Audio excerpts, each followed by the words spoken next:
And welcome to Recording in progress. Mount Enon's Domestic Violence webinar. As we gather for this important time of awareness and understanding, we are reminded that domestic violence wears many faces.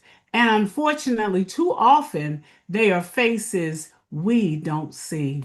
Children, seniors, men, precious lives who suffer in silence, carrying pain that is hidden from view. And so today, under the theme, The Hidden Faces of Domestic Violence, Voices Unheard and Stories Untold, we welcome, we come together in faith to listen, to learn, and to lift those silent voices with compassion and with hope. Our prayer is that this conversation will open hearts, bring healing, and inspire each of us by instruments to be instruments of God's love and justice in our communities. We want to thank you for being here, for caring, and for standing and for shining a light where darkness has lingered far too long. I want to start by welcoming our co-moderators this evening, Deaconess LaShawn Lancaster, who is on staff here at Mount Enon as the director of the Mount Enon Development Corps. She serves as on our deaconess team, and she serves on the Women's Ministry Vision team. And we are grateful for her presence this evening. Thank you, LaShawn, for being here. We also have Deaconess Karen Chavez Murphy, who is also an ordained deaconess here at Mount Enon, and she too serves on the Women's Ministry Vision team. And we are grateful for her presence tonight and for the gifts that both of them bring to the body. Deaconess Murphy and Deaconess Lancaster, thank you for your willingness to join us for today's conversation. We are very excited to have distinguished guests with us this evening. We have Assistant State's Attorney Jessica Garth. She is the Chief of the Special Victims and Family Violence Unit, with the Office of the State's Attorney, Prince George's County. Unfortunately, in her position, she is all too familiar with the many cases, individuals who are victims of domestic violence, and she works tirelessly to protect them, to advocate for them, and for the rights within our county. Welcome, Attorney Garth. Thank you so much for having me. Amen. Also joining us tonight, we have Dr. Delane Smith Clark. She serves at the Domestic Violence and Sexual Assault Center at the University of Maryland, Capital Region Health, as the Victim Services Coordinator, providing trauma-informed support services to victims and their families. She holds a doctorate in leadership from Regent University and is a recognized leader in victims advocacy movement.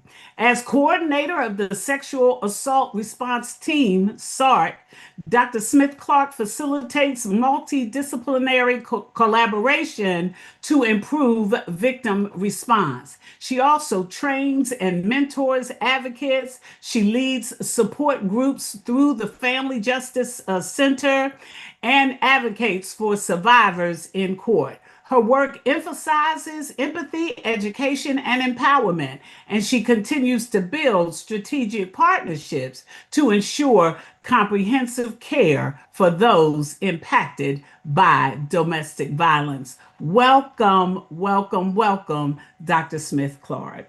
Thank you.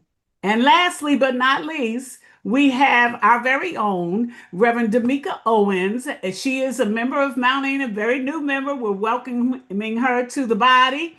And she is a wellness coordinator at the Office of Unified Communications in District of Columbia, if I'm correct, Sister D'Amica. And she brings over 15 years of experience in behavioral health field. She is a licensed qualified mental health professional, and she is also a licensed social worker. She has her own personal experience with domestic violence through the eyes of a child. And so we welcome you, Reverend Owens, to our panel tonight as well. Thank you for being here. Help us to welcome all of our guests tonight. And we want to start if we could ask each of you briefly to share from your unique vantage point, whether in law enforcement, victim services, or social work, what do you believe is the most critical thing people need to understand about domestic violence today? We can start with Attorney Garth. Good evening, and thank you very much for the question. I think the most important thing to understand is that domestic violence is not isolated incidents of physical abuse. Domestic violence is a cycle, and it's about power, control, and coercion. So when we see cases that get all the way to the state's attorney's office where I am, there's usually a long history along the way of actions by the abuser where there could have been intervention by other people other than law enforcement. So by the time the cases get to us, we're sort of at the point where we have to take drastic action. But it's my hope by coming to events like this and by speaking to the community that we can build community and build leadership that can help to prevent violence from ever occurring. Right. Thank you so much, Attorney Garth. And Dr. Smith Clark? Yes, if I could piggyback on one of the things that Garth just stated, how community is so important. I do also believe that when working with survivors of domestic violence, we have to listen without judgment. We have to believe what they say. Also bringing trauma-informed care, not only just to build confidence, but also to bring some stability. I think it's also very important that when people are working with survivors, they need to know the resources that's being offered, and also coming with being with empathy and presenting all of that along with this. So I believe empathy is a very big part of working with survivors of domestic violence. Thank you. Thank you so much for sharing that. Reverend Owens. Yes, thank you. Thank you for having me this evening. That domestic violence affects the brain in children. The prefrontal cortex is still developing. And so children are vulnerable when the domestic violence is present in the home. And that distress responses, children respond based upon distress responses due to domestic violence. Yes. Thank you. Thank you so much. So now we're going to move forward and have some conversation, if you will, on understanding the landscape. And I'm going to turn it over to Deaconess Lancaster. Thank you, Reverend Rice, and thank you for your vision in convening this really important conversation this evening. And thank you to all of our panelists. Attorney Garth, I'll start with you to help us to frame and, as Reverend Rice said, understand the landscape. From your work in law enforcement, what are some common misconceptions about domestic violence that prevents victims, particularly children, seniors, men, the ones that we don't often hear the stories of, from being identified or coming forward? Yeah, I think the question itself kind of answers the question because when we think about domestic violence, you often think about women as victims. And certainly, and statistically, women are usually the victims of domestic violence. But I think that that is what makes it harder for men, for seniors, and for children to come forward and get the help that they need. When we're talking about children, of course, you're talking about people who don't have the same sort of agency that any kind of an adult victim or survivor would have. And seniors, especially seniors who are under the care of their family members and really rely on their family members to be cared for, are sort of in the same position. So what happens is seniors and children and men can often feel isolated and not know where they can go for help. And men in particular, I think, are faced with certain stigma, certain views on masculinity by the community and by society that make them reluctant to come and ask for help. So I think that, while the education and the conversation about domestic violence and particularly about women as victims has been very good and has grown, I think we can definitely do more to increase how we're talking about male victims, seniors, and certainly children in the home. Thank you. Thank you for that.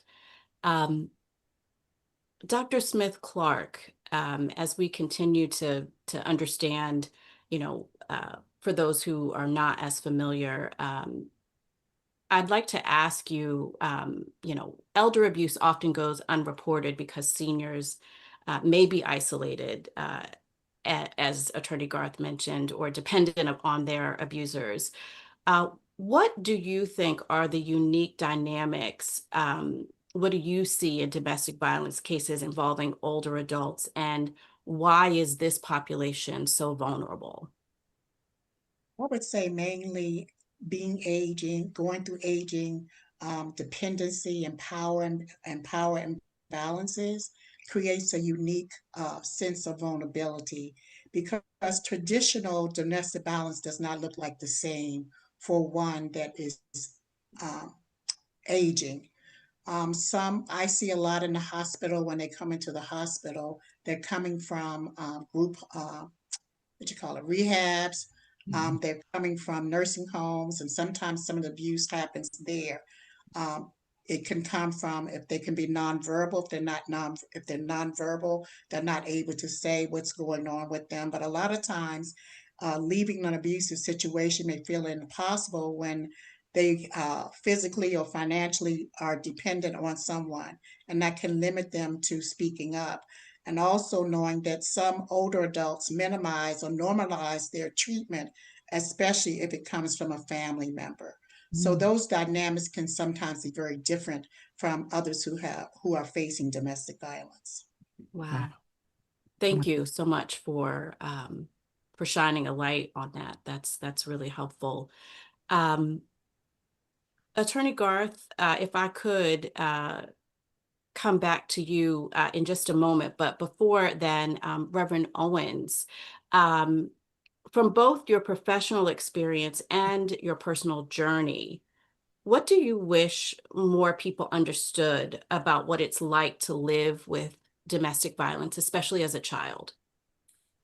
Well, as a child, not knowing what's going to happen next, living in fear. Um, just to share just a little bit of my story with you all on today.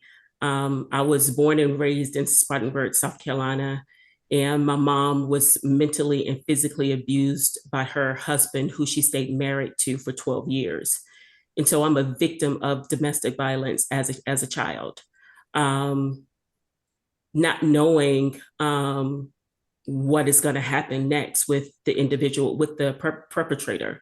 Um, you know, Not knowing if it's, anything could have set him off, whether it could be not sewing a button correctly on his suit or whatever it could be, but living as a child, not knowing what's going to happen. Are we leaving? Are we leaving in the middle of the night? Leaving our friends, leaving our families, going from shelter to shelter. What's going to happen? Is it a good day today? Is it going to be a good night? Are we going to eat as a family? Um, not knowing, not knowing what's going to happen. And so um, it's just fear. Okay, I appreciate your transparency and certainly from your personal perspective. And I think that is helpful to understand that uncertainty and that fear for a child in a situation like that. Thank you so much for sharing.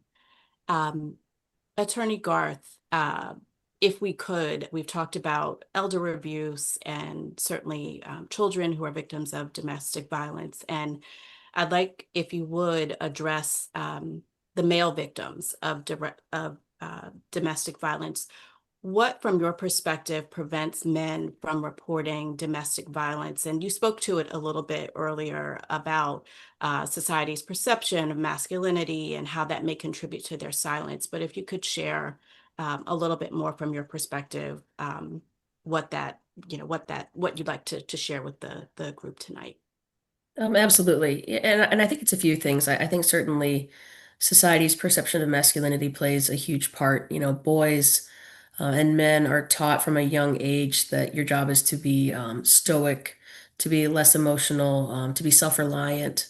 That in the role of the family, you're the protector. and certainly that to be victimized by a female partner or another partner makes you weak. And I think that when you've been raised to be a man in society today, to be accused of being weak is probably one of the harshest criticisms that you can face. And I think there's also just an idea that as a man, if you do come forward and you say, I'm being abused, particularly physically abused by a female partner, that you may not be believed. So you're looking at not only ridicule, but you're looking at a system that may not believe you, that friends and family may not believe you, and that your community may, in fact, judge you for bringing in, law enforcement or trying to bring help into your family, into your home, which is supposed to be the area that you are the head of the household in many cases. That's the expectation. And then I think finally, there's just sort of a lack of whether it's true or not, a perception that there's a lack of resources in the community for male victims. Are there houses and shelters that men can stay in? Will men lose access to their children? If by calling law enforcement, will men then be accused of being the abusers, and will law enforcement be more likely to believe that they're actually the abuser rather than their female partner?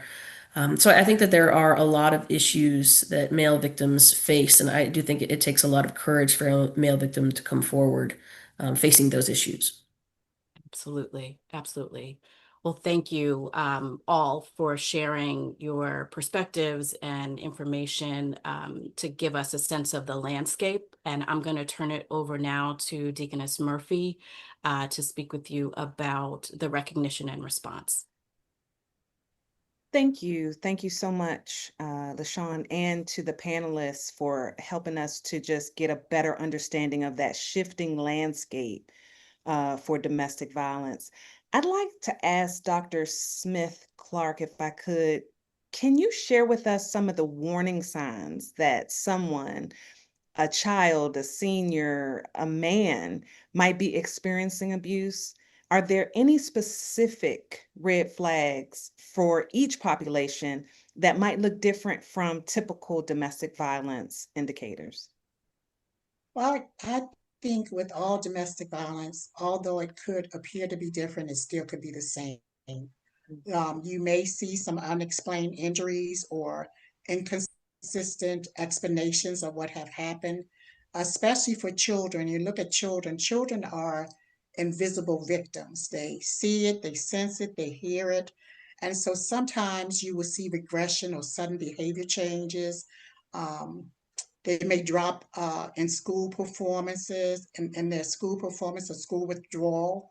If you look at a senior, they may have poor hygiene. You may see weight loss, sudden financial changes or missing belongings, and just that fear of anxiety all around for a caregiver. So sometimes caregivers are abusing elders as well.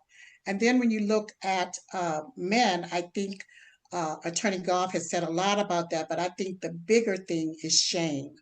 Because when you think of a man is supposed to be the provider, the nurturer of a family. And then you see a man that's strong, and then you see this woman that may be a tiny woman that's beating on a man. And I believe in some cases, a man just don't want to harm a woman, because I believe a man could really hurt a woman if he want to hurt a woman or child. But I think the sense of when a man is being abused, I think it's that sense of going back to, I don't want to harm that woman, because he certainly could. But most of all, I think it's shame. I think it comes from the shame. Thank you. Thank you for sharing those red flags for us, Dr. Smith Clark. Attorney Garth, can you talk a little bit about seniors specifically, how abuse can come from adult children, spouses, or caregivers, and may even include financial exploitation? How can family, neighbors, or church members better recognize when an older adult may need help? Yes, and it can be very, very difficult because, sort of as we've discussed throughout the evening, when you have a senior who is being abused by a caregiver, it's happening often in isolation, and it can be hard to spot. So one of the things that you'll notice maybe is that a senior starts to sort of just physically be around less. So if you have a member of your congregation who used to come regularly, who you're seeing less and less and less, that might be just a red flag that you might want to check in on that person. Seniors, as we start to age, we have different things that can affect us. And often when you have an abusive caregiver, they're going to sort of downplay any cry for help as just an indication of, dementia or something, try to make it sound like it's not something that's actually happening.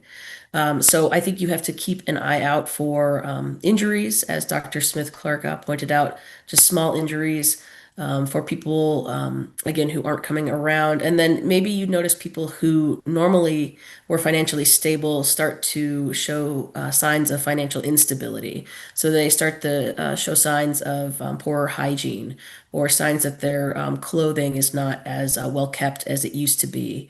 Or maybe they're reaching out to the church or to other, community organizations, just for things to help them survive in a way that they were not doing previously because their money is going elsewhere.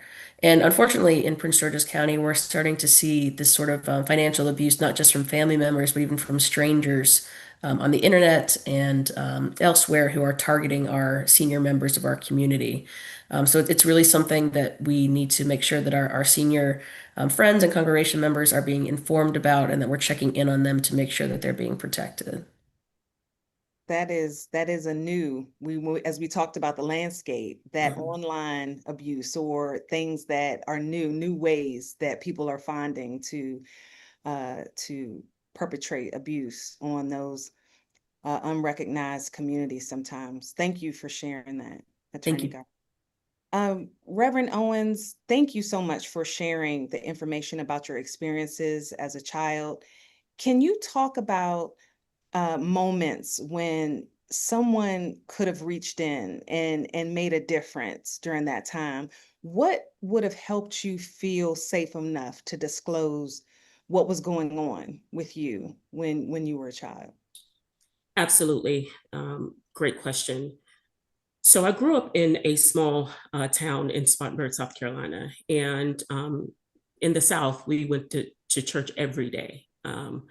Every day there was church. Church was our solace from home.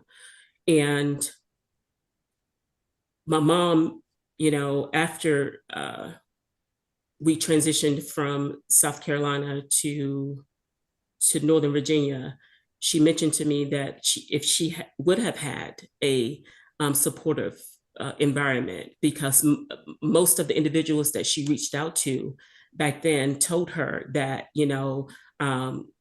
we stay with our husbands, we don't leave our husbands. And so that's why she stayed married to him for 12 years. But she got the gut to leave. And so while here in Washington, D.C., there was a social worker who made a difference in my life. And that's why I'm a social worker to this day.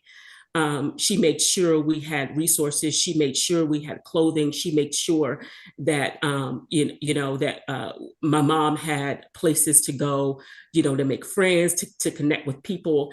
And so that social worker made a difference in my life. And I still remember her name to this day. She visited us. She visited us every day. We talked about some of the things that we were experiencing. So having that safe space with her made a difference in my life. That's excellent. So when you were a child, though, at school, was there anyone you felt comfortable reaching out to there? Or as a child, how do you feel that we could either communicate to children or encourage them to be more communicative about what they're going through? Absolutely. So in my household, the perpetrator expressed, do not tell anybody what's going on in his house. So we were afraid not to, to say anything. And even, to people at school. So children today, school systems now is different. It's more support. Kids feel more, supportive at school than it was back then. Now you have school counselors, you have school social workers who are more involved in family lives, in family life than it was back then. But yeah, today, kids need a safe space. They need a safe space where they can feel supported in order to disclose their feelings and emotions. Thank you. Thank you so much for sharing that. And that social worker, the fact that that social worker inspired you to make a difference. And I'm sure you're making a difference in so many lives now as well. So thank you for doing that. Dr. Smith Clark, and Reverend Owens spoke to this a little bit, but about how the faith community perceives domestic violence in many instances. Can you tell us if someone in our faith community suspects domestic violence, whether it's a man in their small group who seems to be withdrawn or a senior with unexplained injuries, what is the best way for us to approach that person? And what should we say? And what should we not say? What should we avoid saying when we approach that person? So first of all, as always, you should choose a safe space. So it'd be a confidential setting. You don't ever want to speak about another person's abuse outside in the vestibule in your Sunday school class, those types of things. Um, Let them share at their own pace and know that you're there to support and not to investigate. Because a lot of times we try to dissect what's going on, but let them um, describe what's happening to them and give them that space to be able to do that. You want to remind them that it's not their fault. It's never their fault, and they don't deserve abuse. But also letting them know that you can provide, that there's local shelters, there's hotlines, and there's other faith-based support that you can provide to them. And most importantly, you want them to make their own choice. And that's one of the things that we work very hard in the hospital, even though we know that there may be abuse there may be something happening, but we cannot call the police, we can't get anyone involved unless they say that that's what they want to do. And what was the next part of that question? It kind of spoke to what we should not say. What should we avoid saying to that person? Because, and you spoke to it a bit, but when we have situations where there's elders, or there may not be an opportunity to get that person alone or in a private or safe space, but if we do have that opportunity, what should we avoid saying to them? What are some of the things that they may not be receptive to? So the first thing, don't pressure them to leave or take actions before they are ready. Don't confront the suspected abuser. I think it's always best to say that it's not your fault. Let them, I cannot say that as, I don't know, I just can't say that enough, excuse me, enough. But also you have to let survivors be who they are. You have to follow their lead. So what I would say to one survivor may not be what I would say to another. We make it very brief when they come into the hospital. We want to know what happened. Very brief. We ask them what happened. We will say, when did it happen? Because due to certain examinations and to get the medication that they would need requires, there's a timeline, 72 hours for this and maybe 28 days for that. So there's different things that we have to ask, but we also will never let ask a person, why did you wear this? Or why did you stay? We never ask why questions, because that's a terrible thing to say when someone is experiencing abuse. So I would think the bigger thing is never say why. Thank you. Thank you very much. Thank you for that. Attorney Garth, if we talked a little bit about, you spoke a little bit about law enforcement, but when do you think someone should involve law enforcement versus other support services? And how would we handle, or how do you handle cases where the victim, particularly victims or seniors, may be reluctant to get police involved? Yeah, so I would say the time when you always want to involve law enforcement is when there is a credible and like direct threat of harm, or somebody may already be injured, or that they are about to be injured. That's a time when you want to make sure that everybody is safe. And I think safety has to be the number one priority in those types of situations. Now there may be other times when you have a minute to kind of take a step back and get people services before you go straight to law enforcement. And that may be instances where there is financial abuse, or where somebody's sort of early in the process of being abused and hasn't quite reached the physical abuse stage as of yet. But, for us, I think that the best way for things to work is when law enforcement and community services can work together.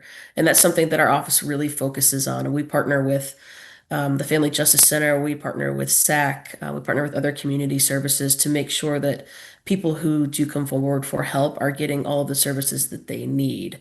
So we're not focused just on prosecution and justice, but we're also focused on housing, we're focused on custody, we're focused on therapy, we're focused on, the health services that people might need to make sure that you're walking away from a situation as whole as you can be. And it also gets better results when we're talking about prosecution. When somebody's not worried about where they're going to lay their head at night, they can focus a little bit on getting their abuser a timeout if that's what they need from the community.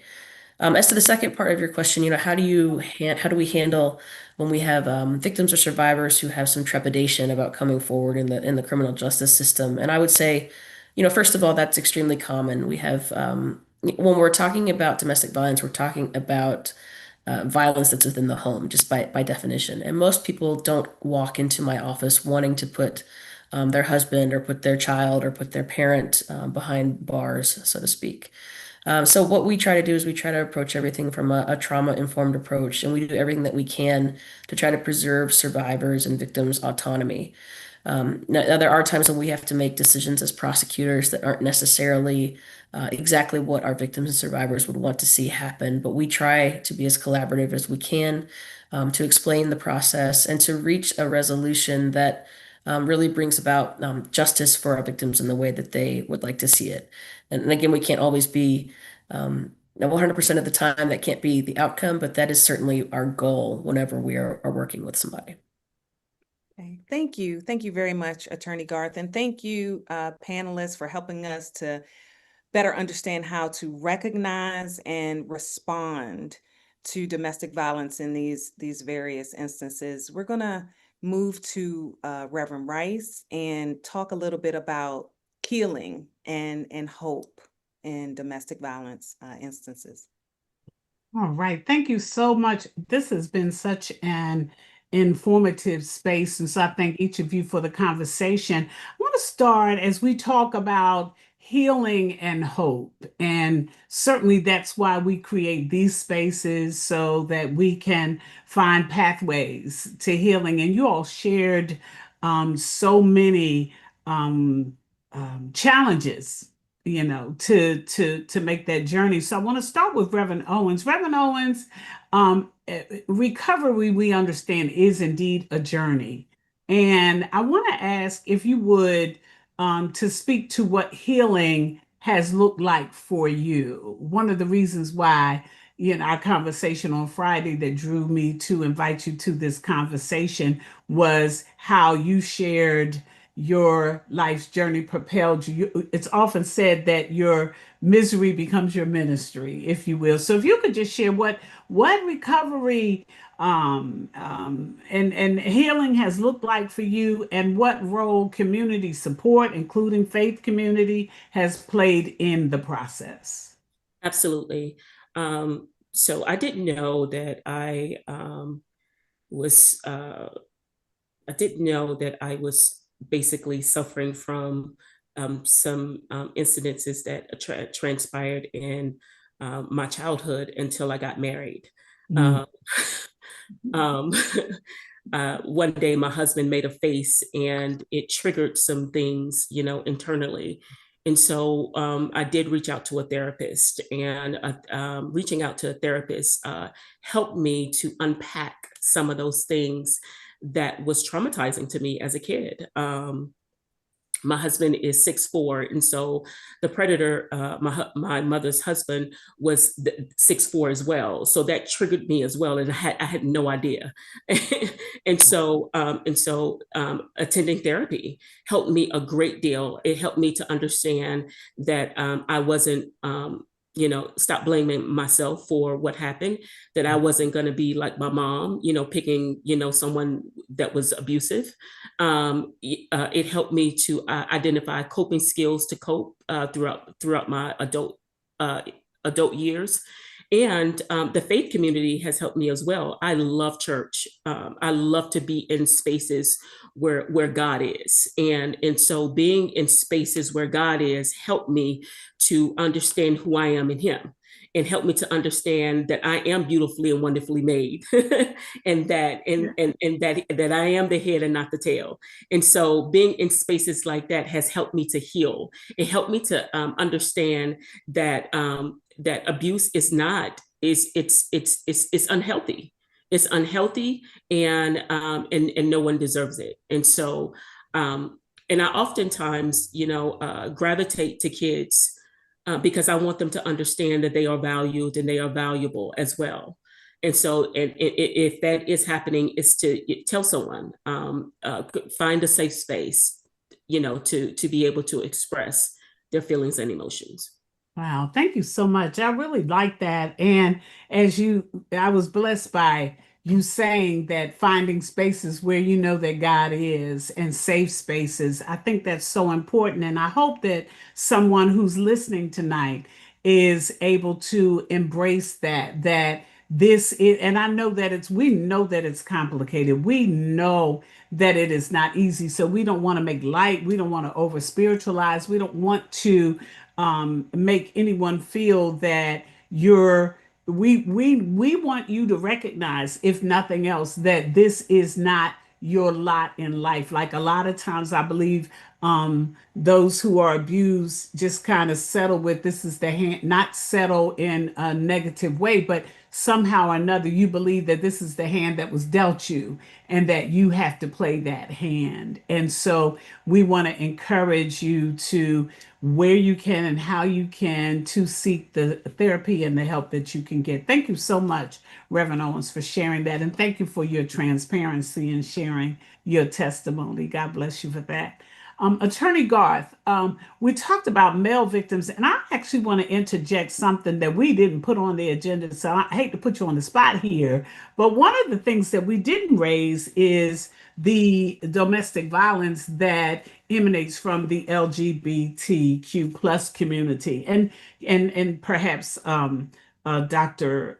Smith, when we get to you, you can respond to that as well. But have you seen, is there a space where that is evident, or is that also something that is hidden, the unheard voices and the untold stories? Yes, I mean, I would say that members of that community who are victims certainly face obstacles in coming forward to talk about what's going on. I mean, in the first place, many people who are in same-sex relationships or who are members of the LGBTQ plus community don't have the same sort of support systems that their, heterosexual brethren may. And so it's difficult to come forward and talk about difficulties in your relationship if your friends and family don't in the first place accept your relationship. Right. And additionally, I think it's there's you want to protect what you have and what you're already being attacked on from outside in the community if you're in a relationship or a space like that. And abusers who are in those sorts of relationships know that they can often use the threat of outing you to your community as another way to control and coerce and abuse you. So it is something, unfortunately, that we see, and I think it's really important to talk about. I think particularly in faith communities, it's really important to talk about because that's a place where LGBTQIA plus people often don't feel recognized. So I really deeply appreciate that you've asked about that community here. Thank you. I realize that that's very important. And likewise, as we talk about that the LGBTQ plus community and also our male victims, we talked about shame, we talked about the embarrassment, we talked about the stigmas, we talked about the expectations and the gender roles and all of those things that play a part in their hesitancy to step forth or address an issue that can create great pain and also lead to some terrible and traumatic outcomes. And so if there was a message that you could offer tonight, what would it be? How can we create safer spaces for the LGBTQ community? How can we create safer spaces for our male community? And let's not leave, our women out as well. I know, these are very important issues. And so what would you say to them tonight? I would say that, being a victim of abuse does not make you weak, and that asking for help is one of the most courageous acts that a person can take. It's a sign of strength, and it's not easy. So, as community members, what we have to do is we have to build spaces where when people come to us and they're asking for help, that we listen, that we accept them, that we believe them. And in particular, when we're talking about male victims and LGBTQIA plus members, I think we need to create spaces where men are helping men and members of those community are helping one another. Because, I think women help women. I think you see that, all over the place. But men have to be willing to open their arms and open their hearts and be vulnerable with one another in order to change what masculinity means. Because you can still be a masculine man and be willing to ask for help and to receive help and to give help. Right. That's good. That's very good. Another thing I do want to say in this space as we're discussing this, and Reverend Owens mentioned it earlier when she spoke about her mother's response and her mother's response. And when we think about culturally, many of us come from spaces where when we shared whatever it is that we were going through, they spoke out of their own trauma in their own space. And all they could say is, hang in there. You made your bed hard, you just lay in it and stay there and take it. And even the faith-based based community has for many, many years done the same thing. We owe an apology to a lot of individuals because we perpetuated the conversation that simply said, until death, you said until death do us part, and you're sitting up here saying, but it very well may lead to my death. If I stay here, in that balance of understanding that it's okay to get the help that you need. And so I thank you for sharing that and encouraging those to think about what we're imparting, because as it was said earlier too, that children make their own observations, and when they make them, they're learning from, what they see. And so that's a very important piece to remember, that as we are those of us who are in spaces, that we're making it a warm space for others. And I think Dr. Smith Clark said it earlier too. Don't ask the why, because we do judge and we do impart. We say we don't, but we do. And we make our own opinions, our own assessments. And the big why is always on the front. Like, why are you still there? Why are you staying there? Why are you taking that? Why are you dealing with that? And so we have to get educated and informed and get an understanding. So thank you so much for sharing. Dr. Smith Clark, when we talk about resources, can you share a little bit? Because I know a lot of people just don't understand where to go, especially if they have to move by night and move in silence and move in secret and watching their back, because of their perpetrators. So, what resources, what support systems are available locally and for survivors across all of these populations? And certainly children. That's a big issue in and of itself, because they don't have a voice, if you will. But our children, our seniors, our men, how can our faith communities connect people to these services? So number one, because I work at the hospital, I'll be a little partial.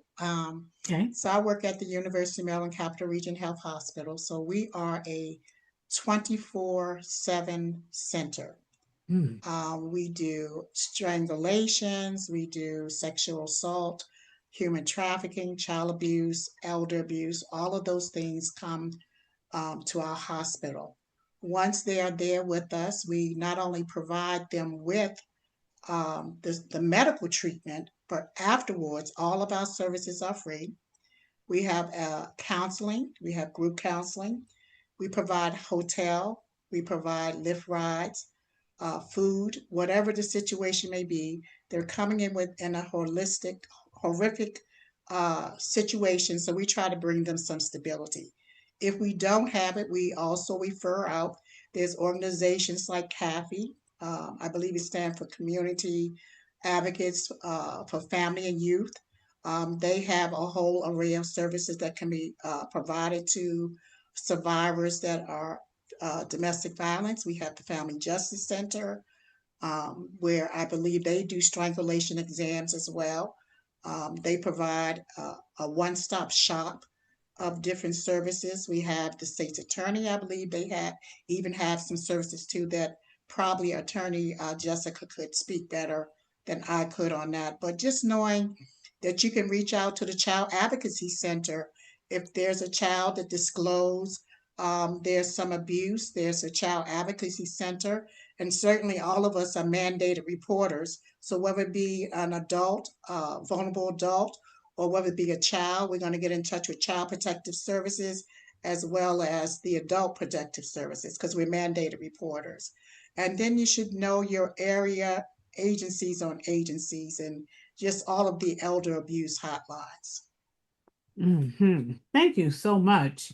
And I think we're going to share a little bit about that as well. The resources Deaconess Lancaster will share. So as we prepare to close, I want to ask, this is for all of our panelists. And while I have you, Dr. Smith Clark, I will start with you and say as we close, what's specific, what's one, at least give us one specific action you'd like everyone watching tonight to take, whether in their personal relationships, their ministry, their community, that we can be part of the solution? So I guess I would start off with, because I want to go back to you talked about the healing and hope, and I like that Reverend Owens um, gave her testimony. There's an author, his name is Dr. Shane Lopez, and he has a book out that says Hope Matters. He said, Hope matters, hope is a choice, hope can be learned, and hope can be shared. And Wow. how he explains that is hope is not just an emotion, it's a way of thinking and acting. So I think as providers, faith based, community, however you want to say it, we have to show care, safety, and respect. We want to come with a kind demeanor, with empathy. We don't want to be judging, so have non-judgment support and open the doors to help. And whatever that help is, whether it be resources, whether they might just want to have a listening ear. Sometimes people don't even want you to talk. They Right. just want your presence there. So Mhm. sometimes that is so important. So I think if we can work, again, I always stress empathy is very key in anything what we do. So whenever you meet someone that's going through something, please don't judge. Use that empathy with them. And I think when you open the door for that healing, that's a wonderful thing as well. Awesome. Thank you. Thank you. Reverend Owens? If you are being violated, say something, whether it's to a trusted friend or to find a safe space to say something. If you are being violated, say something. It's abnormal to be violated in this way. Find a resource, find someone that you can trust and say something. All right. Thank you so much. Thank you. All right, Attorney Gar. Yeah, I think I'd like to challenge everybody who's watching, over the next week to approach somebody or reach out to somebody who you normally don't talk to and just ask them how they're doing. And then, really listen to the answer. And I think that, you probably, they're probably not going to disclose abuse to you, but you're going to build a connection. And the more connections that we can build, the stronger we're going to be. Right. That's really, really good. I wonder how often when we pass people by, especially in the church, the faith community, in our neighborhood, even in our own families, how often we see people, but we don't see them. And they're hurting and we don't see their pain. And so they remain unheard and unwilling because of the lack of connection to speak up. And so I appreciate that you have both shared. Well, we have a few minutes left in our session for Q&A, and so I want to invite those who may have some questions to all of our viewers to put your questions in the Q&A section. If you look down at the bottom on your toolbar, you'll see Q&A. If you click there and enter your questions, then Deaconess Lancaster will facilitate this portion of our programming.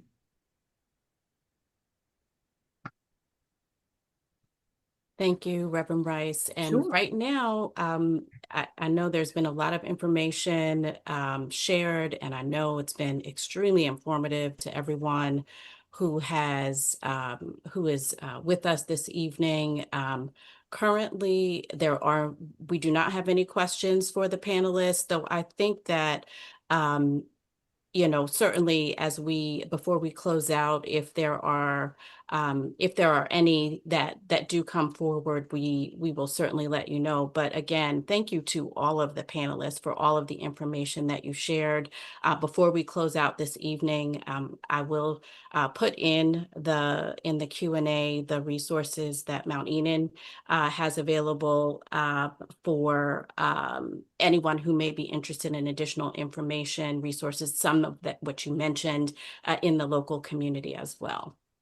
Thank you. I do want to offer up to our panelists, I want to ask Deaconess Murphy, did you have any other questions or any follow-up questions that you have this evening based on what we've heard and what has been shared for our panelists?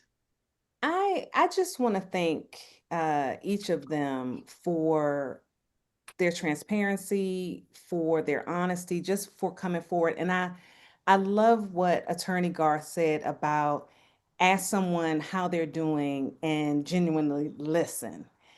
Because so often in the faith community, we're just all blessed and highly favored, and we don't necessarily speak truth when we are going through something. And so I'm just so thankful that each of the panelists have brought forth resources, information, and Reverend Rice, your comment about hidden communities or relationships that may or people in relationships, and that doesn't that's not only the LGBTQ plus community, it could be a relationship that just people feel is not sanctioned by their family members. Or so when you're facing these challenges, know that people care, know that the faith community is there for you. There are resources available for you. And this has been very informative to me. And I just want to say too, one of the scriptures that I go to, Psalm 9:9, where it says, "The Lord is a refuge for the oppressed and a stronghold in times of trouble." And so I'm just thankful for each of you for all you've done to help and to give the community the information they need about this very important topic. Awesome. Awesome. Thank you. Thank you, Deaconess Murphy. One of the two questions that have been brought forth from our attendees this evening, the first, which I think is really, I know we talked a little bit about how the faith community can be a support.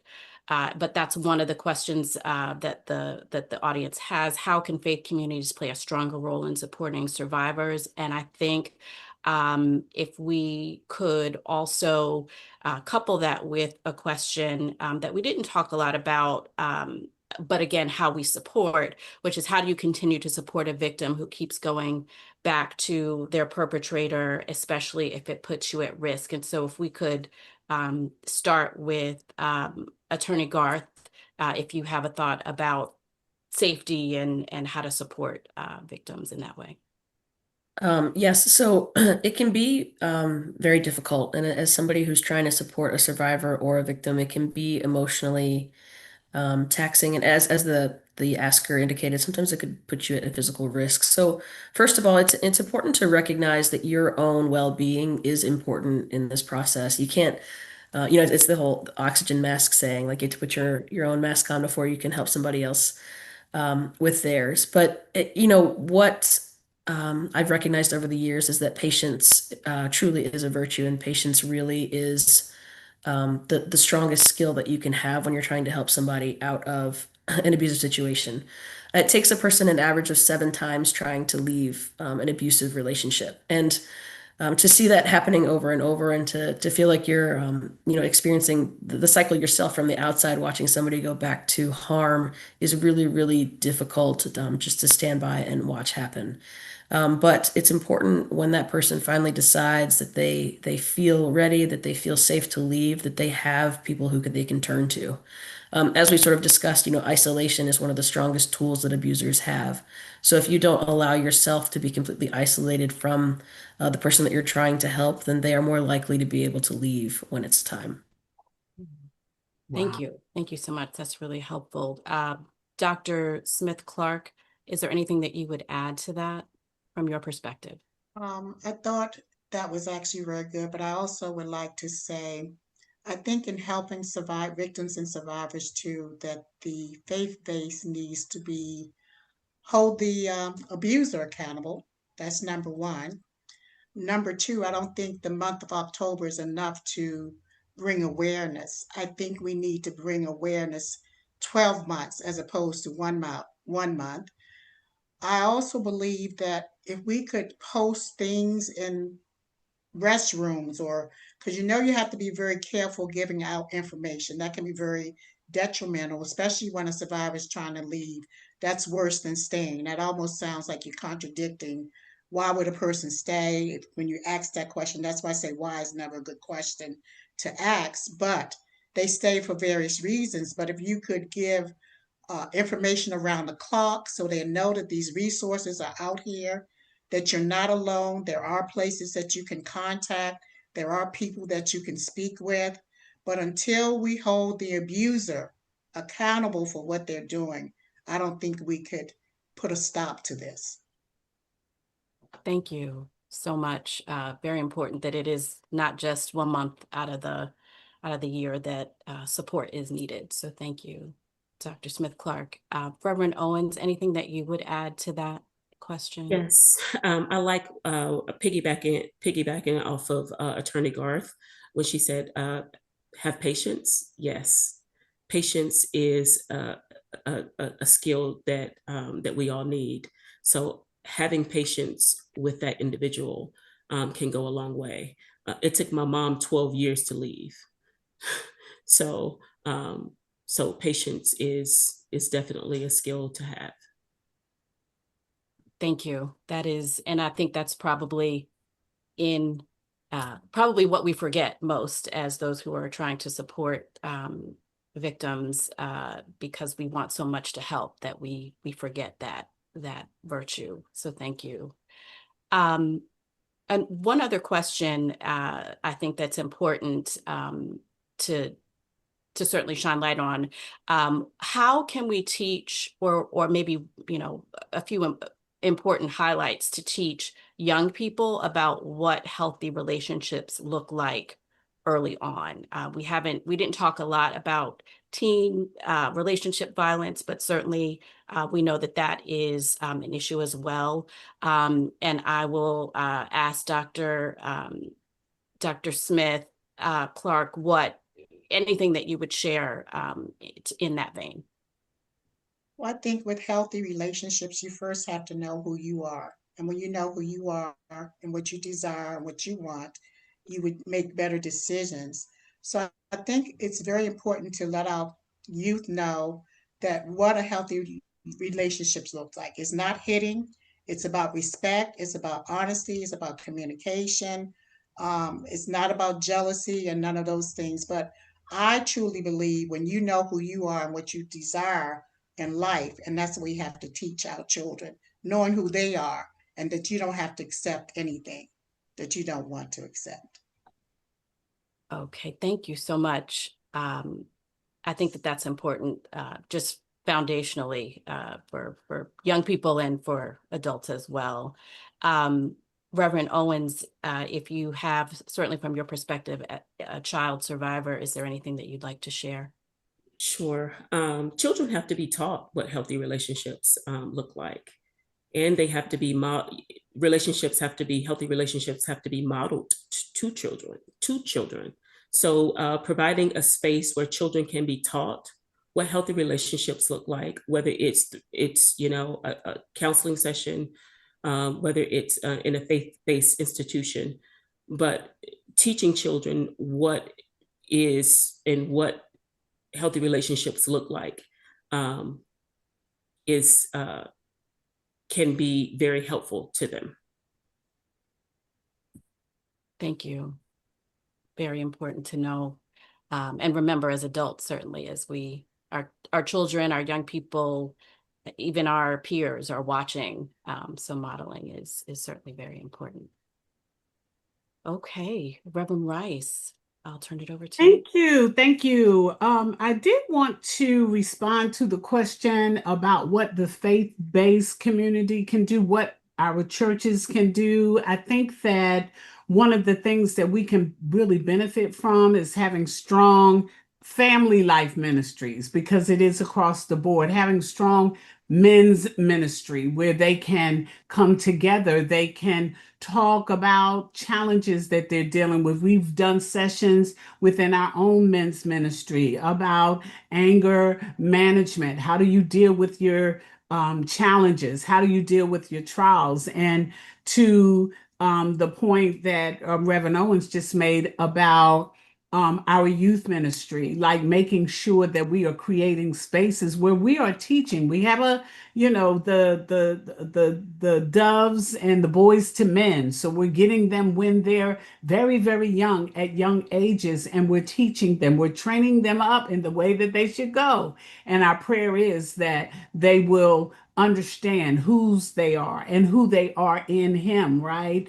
Reverend Owens quoted Psalm 139 earlier today. I am fearfully and wonderfully made. That has to constantly be imparted because they're exposed to so much. It's so much that they're exposed to as they're trying to figure out who they are, as they're dealing with the challenges of maturation, and being able to be in spaces, whether it's homes, whether it's aunties, whether it's uncles, but people in their life that are giving them life affirming, words and instruction and guidance in a way, that they can understand, and mirroring and modeling the type of behavior that we know will cause them to be self-reflective and to pay attention. So I think it's so important, whether it's our women's ministry, it's our men's ministry, it's our youth ministry, that we're all creating these safe spaces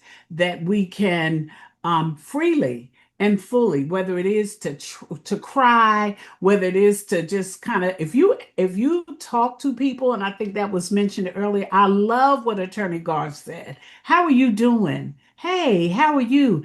I've asked that question, and I mean, I'm sure many of you have too. And the floodgates of, you weren't expecting, for them, because when you say it, mean it, really look for a response, but allowing people to be who they are and have that safe space to say what they need to say. So I think this was awesome. Thank you all so very much. And so as we bring the webinar to a close tonight, I want us to make sure that we're pausing to reflect on what we've heard, that we understand a little bit better how to recognize the pain, how to encourage those so that they can get courage, to have the tools for survivors, and just to be a listening ear.